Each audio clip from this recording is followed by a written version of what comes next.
Hi, ഞാൻ സദ്ഭാവന. ഞാൻ ആലപ്പുഴ ജില്ലയിലെ കായംകുളത്ത് നിന്ന് വരുന്നു. അവിസന്ന തജിക് സ്റ്റേറ്റ് മെഡിക്കൽ യൂണിവേഴ്സിറ്റിയിലെ 2020-25 പാസ് ഔട്ടാണ് ഞാൻ.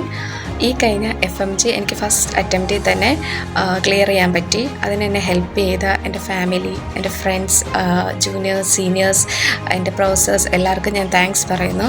അതുപോലെ തന്നെ എന്നെ അവിസന്നയിൽ എത്തിച്ച് എനിക്ക് വേണ്ടത്ര എല്ലാ ഹെൽപ്പും ചെയ്തു തന്ന ഹാർവസ്റ്റ് എബ്രോഡ് സ്റ്റഡീസും അതിൻ്റെ മാനേജിങ് ഡയറക്ടറായിട്ടുള്ള അവിനാസ് സാറിനും എൻ്റെ പ്രത്യേകം നന്ദി അറിയിക്കുന്നു. എനിക്ക് ജൂനിയേഴ്സിനോട് പറയാനുള്ള, നിങ്ങൾ അവിടെ വെച്ച് തന്നെ മാക്സിമം സബ്ജക്റ്റ് ക്ലിയർ ചെയ്യുക. അതുപോലെ തന്നെ ഏത് ഫാക്കൽറ്റിയാണ് നിങ്ങൾ മുന്നോട്ട് ഫോളോ ചെയ്യുന്നതെന്ന് ഫിക്സ് ചെയ്തിട്ട് അത് തന്നെ ഫോളോ ചെയ്യാൻ ശ്രമിക്കുക. ഇപ്പോഴേ എല്ലാ ഹാർഡ് വർക്ക് ചെയ്താൽ കിട്ടാവുന്ന ഒരു എക്സാമേ ഉള്ളൂ. ഇത് ഹാർഡ് വർക്കാണ് ഇതിൻ്റെ ഏറ്റവും കീ പോയിൻറ്റ്. എല്ലാവർക്കും കിട്ടും. താങ്ക്സ്.